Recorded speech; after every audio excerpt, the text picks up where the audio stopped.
Vox and King Beau Part 15. Vox updates again. I know, I'm late. As always, I appreciate everything you've done to help me. If it matters, I'm feeling much calmer. I'll explain, but it might be a little bit scattered. Hopefully you can make sense of everything. One night, I woke up from a nightmare. The dream was one I had every so often as a kid. I don't remember all the details. Mostly just that it involved me being locked alone in a room that was pulsing and closing in. I'd have trouble breathing and panic until I woke up. It doesn't sound very scary, but I'm claustrophobic. I can't even go down closed-in water slides. On this night, like any other, I would have called for my mom or run into her room. I stopped short after seeing the familiar-looking shadow in my corner. Beau asked me what was wrong, and I told him, remembering the story of the Dream King. One night, I woke up from a nightmare. The dream was one I had every so often as a kid. I don't remember all the details. Mostly just that it involved me being locked alone in a room that was pulsing and closing in. I'd have trouble breathing and panic until I woke up. It doesn't sound very scary, but I'm claustrophobic. I can't even go down closed-in water slides. On this night, like any other, I would have called for my mom or run into her room. I stopped short after seeing the familiar-looking shadow in my corner. Beau asked me what was wrong, and I told him, remembering the story of the Dream King.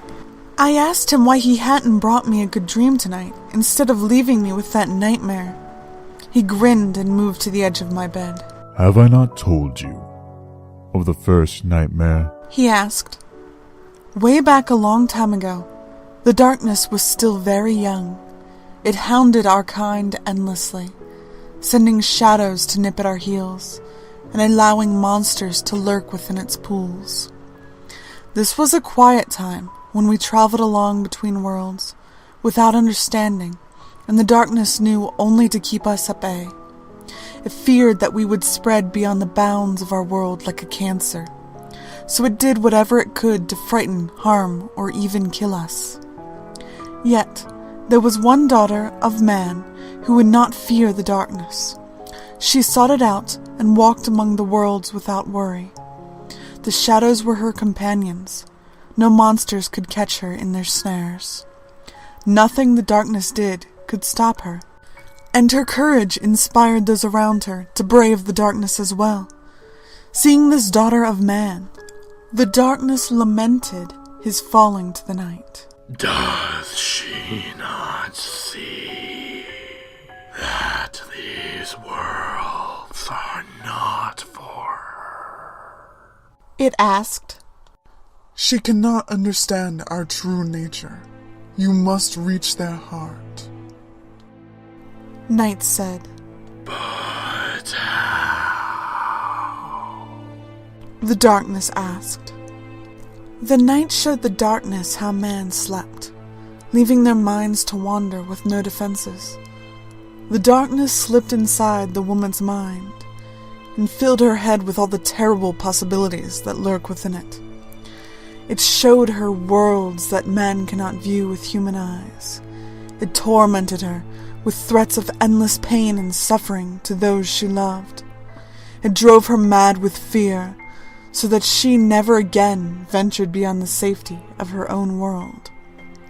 The darkness left a part of itself within the minds of man, to stay with them from birth till death, and warn them of the risks of foolishness or bravery. This bit of darkness and night and man's heart became the nightmare. The daughter of man never wandered into the darkness again. That's a terrible story, I told him. Why would the darkness do that? That's stupid. Beau laughed. That is true, but in its own way, the darkness cared for the daughter of man. Unable to understand what that could mean at the time, I told him it was stupid again and went to go to sleep with my mom. Personally, I've never been afraid of the dark. Last night, after closing the thread, I turned off the lights in my apartment and watched some TV while smoking. I swear, I'm not a stoner, but the pot really eased my nausea and even a bit of the headache. I watched a movie until I was about to fall asleep, feeling pretty foolish for actually waiting around for something like that. In my rational mind, doesn't exist. I know that I spend most of these threads looking for paranormal answers and ignoring the medical solutions. But that doesn't mean I'm fully ready to embrace the idea that some trans-dimensional ghoul is stalking me from out of my childhood. With my movie over and daylight heading my way, I turned off the TV and headed to bed. My apartment is set up strangely. There's a small hallway leading from the living room to the doors of my bedroom and bathroom along one side and closet at the end. I paused a few steps in and realized that shadows had pooled at the end of the hallway. I didn't need to listen for the silence to know what was coming next. The whole world stood on its tiptoes around me as the shadows shifted and danced in the light of my bathroom nightlight. And this time, I was ready. Before settling in, I had armed myself with a shaker of salt and a nail from the toolkit my dad gave me for Christmas. I have no idea if it's actually iron, but it was the best I could do on short notice.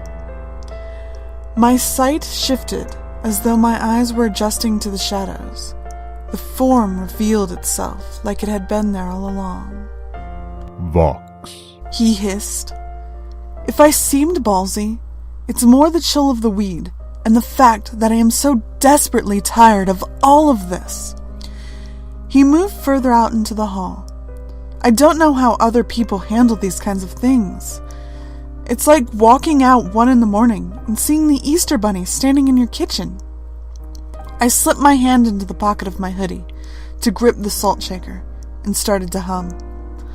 The only thing that came to my mind was, "Don't be afraid, you're already dead," which is luckily easy to sing. In response, he tilted his head and opened his mouth into something that I realized was a true smile. His glazed eyes narrowed and his cheek curled around the unnatural expression. You are trying to save yourself or fight me? He asked. His hands waved to my midsection, where the nail and salt were pressed against my palm. "I'm not really a fighter," I admitted. His smile wrapped into a sinister snarl. His lips pulled back even further from his rows of teeth, and his jaws opened so wide that they might unhinge. His form coiled threateningly, as if deciding whether to strike. The hiss that spilled forth from his throat seemed to be made up of 3 different cornered animals, and flecks of the black tar spattered across the wall and carpet. Some of it landed on my hoodie, squirming into maggots and bloating into a beetle and out of the corner of my eye. I told myself it wasn't real and ignored it. The thing skittered up on my shoulder for a second and buzzed back to Beau immediately anyway. They all did. You are no hunter. You have no power. You are blind and dumb as the rest. You will ruin everything. He growled. Then why the fuck are you here? I asked. Why bother me? There have to be a million other voices better than mine. Why can't you just leave me the fuck alone? He let out a weird cross between a hiss and a guttural growl. But it was too far in to let go now. My mind was swimming from the pot, exhaustion, and the endless pain in my skull. At that moment, an imaginary demon was the least of my worries. I actually took a step forward. It's because I'm sick, isn't it? You couldn't get me when I was a little kid, right? That wasn't enough. You had to wait till I was sick. I could be dying, you know. And you're just here to collect what I fucking owe you, right? I might be powerless, but you're pathetic. When I was finished with this rant, I expected him to kill me. I truly think I'm walking a fine line between reality and insanity these days. And when faced with rows and rows of teeth, your logic will only take you so far beyond flight or fight. One summer, I went on vacation with some friends from school to Rome. I got separated from them and stuck with a herd of American GIs on their last night before getting shipped off to the desert. It was late. We were all drunk, and I was just a teen. And I was positive I was going to be raped and killed. That's the only thing I can equate that level of feral panic to. Instead, a strange noise made its way out of his lips, like air being forced through half an orchestra. He was laughing. This caught me off guard enough to snap me out of my terror. Anger welled up in me again, and I glared into his face. Or tried to, anyway. Honestly, I probably looked like I was going to throw up all over him. Either way, he wasn't toying with me like I thought. He was sad. I didn't remember this all at once. Only the flash hit me. An instant recall, like so much of this other nonsense I've spent the better part of my adult life forgetting.